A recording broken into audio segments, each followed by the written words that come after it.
Dearie me, it is actually me, Louis, and dearie you, it is you watching me on a daily. Saluted be, and there you have it.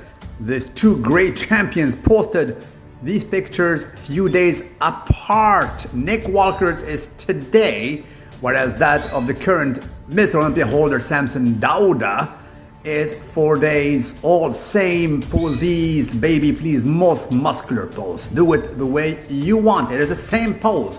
One hand on the thigh, the other on the crab pose fashion. Better to know that Samson is more conditioned because he's going to compete first in the Arnold Classic, whereas Nick is about 14 weeks out. So the conditioning shows that. But what say you people? Forget about the conditioning because Samson is harder, admittedly, because he's closer to the show. But who gets it better? This is a mandatory poses, baby, please. Take a look at all the metrics. The wheels as well. The quads are in the game, in the mix. What about the bubble gut bonanza or the lack thereof? The roundness of the bellies, baby, please. And who is more muscular and impressive? Tell me all the metrics. I'm keen to hear you, my specialist. You give me your opinion down below. Saluted be slightly. What's up, peeps? This was Robin when we started, 30 years old. He was okay-ish. He sent me an email, LUI, I want to get optimized. I said, you sure? He said, yeah, okay. So we did it, actually. Not even done yet, but look at him. Getting more diced to the socks, pretty much out of the box by the week. And look at the back, all kind of vascularities, lean and proper at 30 years old. So happy camper. From this non-eventful shape to this diced to the socks. And he likes it. And guess what? I like it too. I salute you, Robin. Be saluted. Dear me, actually they're very loyal. I was not expecting this, but proper pump today, tell you that much. Absolutely saluted. Lightweight today. Christmas, of course. What's up, people? This was Mr. Brandon when we started. We worked twice. He had to go overseas, baby, please, and he came back. Anyway, the first time he was 221, and while he was bonanza life, right? And guess what? He's doing much better at 175. I contend this looks much better than this package. Obviously, the strong man, our aim is to regain the full power in a tighter package. So far, so very good. And by the way, his nickname is Black Hercules, baby, please. The price is very reasonable, right? And the quality is amazing. Very chocolatey, very melty. Mix is very good. The taste is amazing. The quality is just proper. And that's what we use with our shredded wheats in the morning. Unfortunately, by default, a lot of people are still resorting to buy some old brands like freaking Gold Standard, which became very watery. It's just not saluted, right? And this is one of the most important experiences. When you wake up in the morning, you cannot wait but to consume your shredded wheat with something very good. It tastes good, and you cannot wait to enjoy it. But that's that. So in the US, you must absolutely choose your protein and, do not buy some cheap one, especially not Gold Standard. Now, this is a proper example of our obsolete, useless, totally vapid civilization. Buying stuff like this, nonsensical, supposedly vegan, colorful, to make some noise and some weird effects on your bath. And people blow money on this. Absolutely not saluted. And supposedly it's vegan, but it smells like freaking death. Definitely foul and awful, dreadful. Vapid is the word. What's up, guys? LUI. Hi. Saluted be.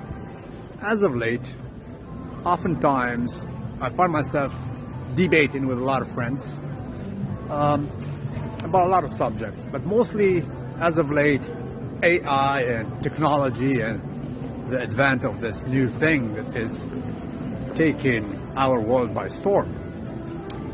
Some of them think it is something beneficial for our human society as a whole, whereas others are worried and they deem it to be a proper danger of annihilation of our very species. Baby, please. I gotta confess, I am one of those, definitely one of those, right? Well, hell, I think time is proving me right. Allow me to expand on that.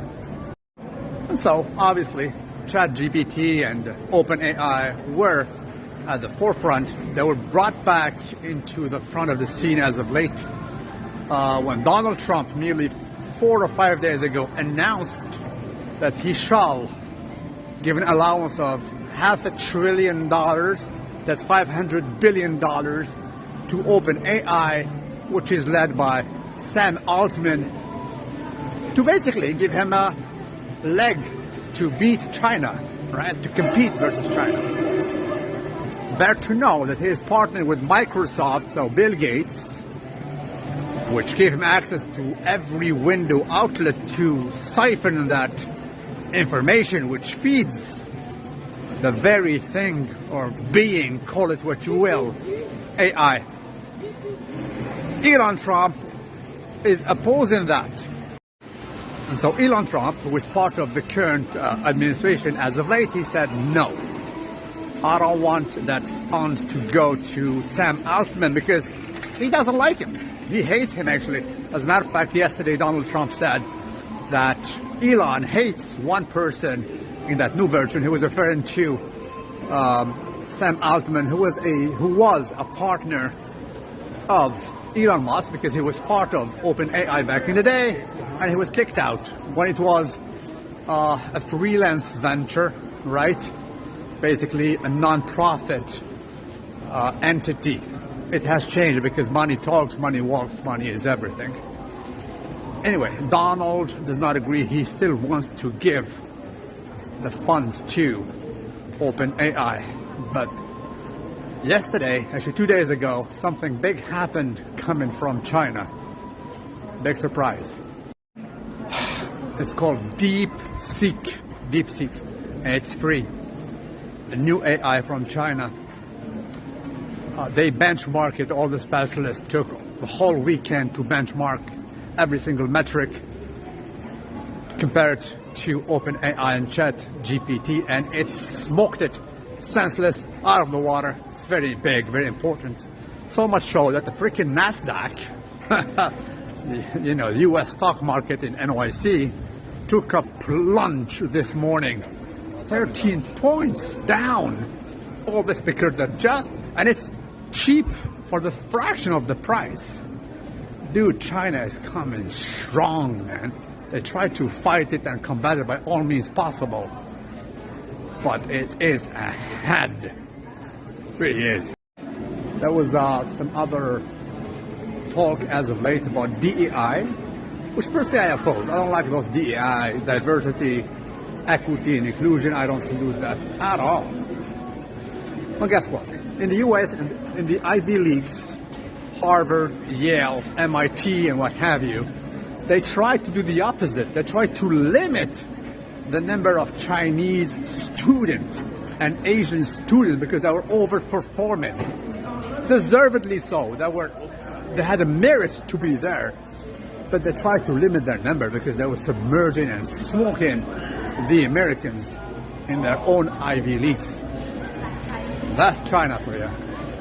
So you guys know what I'm talking about. If you are well versed in this field, you know exactly what DeepSeek is doing as we speak. Over the next few days, you're going to hear a lot in the news about something called DeepSeek. But if, like me, you're not very techy, what is a good analogy to explain why it's affecting the world so much? Well, back in 1957, there was a big race to get the first satellite to orbit the Earth. The Russians actually managed it first, sending Sputnik into the air before the Americans could. Now, this was a huge surprise at the time because the Americans had been spending hundreds of millions on developing a satellite that could do this, whereas Russia had very limited resources. And the old joke goes that the Americans spent millions on developing a pen that would work in space, whereas Russia just spent 1 ruble on buying a pencil and sent that up with their astronauts. Well, that's the exact realization that's happened in the artificial intelligence world over this weekend, because last week the Chinese makers of DeepSeek launched their version of ChatGPT. In fact, they trained it on ChatGPT, but the problem for all the big US tech companies is that it only costs $5 million to develop. So they've pumped in billions into building this infrastructure so they can make lots of money from managing companies' artificial intelligence needs in the future, whereas the Chinese have just shown them it can be done on the budget of a shoestring. That is causing $1 trillion to be wiped off the NASDAQ today. A Chinese AI startup just wiped $1 trillion from tech stocks in a single day. DeepSeek just proved you don't need expensive chips to build powerful AI. Nvidia's stock crashed 10% in hours when investors realized this. The entire US tech market is now questioning its $15 trillion AI rally. Mark Andreessen, a leading tech investor, called it one of the most amazing breakthroughs. The app shot to #1 on Apple's App Store instantly. But here's the shocking part. While the US tried to block China's access to advanced chips, DeepSeek built this using open source technology anyone can access. According to Bloomberg data, panic selling hit record levels. 200,000 NASDAQ futures contracts traded by early morning, 4 times the normal amount. The message is clear. China just proved it doesn't need American technology to compete in AI. As Saxo Markets chief strategist warns, AI dominance cannot be taken for granted. With the NASDAQ 100 trading at 27 times estimated future earnings. The question isn't just if US tech can maintain its lead. It's whether the entire AI bubble is about to burst. A Chinese AI startup just caused a panic in the tech world with NASDAQ slumping almost 2%. DeepSeek has achieved what Silicon Valley leaders are calling a game changer. With less than $6 million and minimal chip resources, they've trained a large language model comparable to ChatGPT-o1. DeepSeek's model is entirely open source. Anyone in the world can use, modify, and further develop it. And here's the kicker. DeepSeek's team is made up entirely of homegrown talent from Chinese universities. At a time when top AI minds are assumed to be monopolized by the West, DeepSeek proves otherwise. They've broken the mold, showing the world that China can produce world-class AI talent without relying on overseas recruitment. The US imposed strict chip sanctions to slow China's AI development. But DeepSeek's success marks a turning point. By focusing on innovative algorithms and training strategies, they've not only bypassed these restrictions, but turned them into a catalyst for groundbreaking advancements. On the day of their model's release, DeepSeek's CEO, Liang Wenfeng, was invited to a seminar by the China premier himself. Is your business keeping up with AI advancement? Sign up for your free copy of How to Incorporate AI into Your Business now.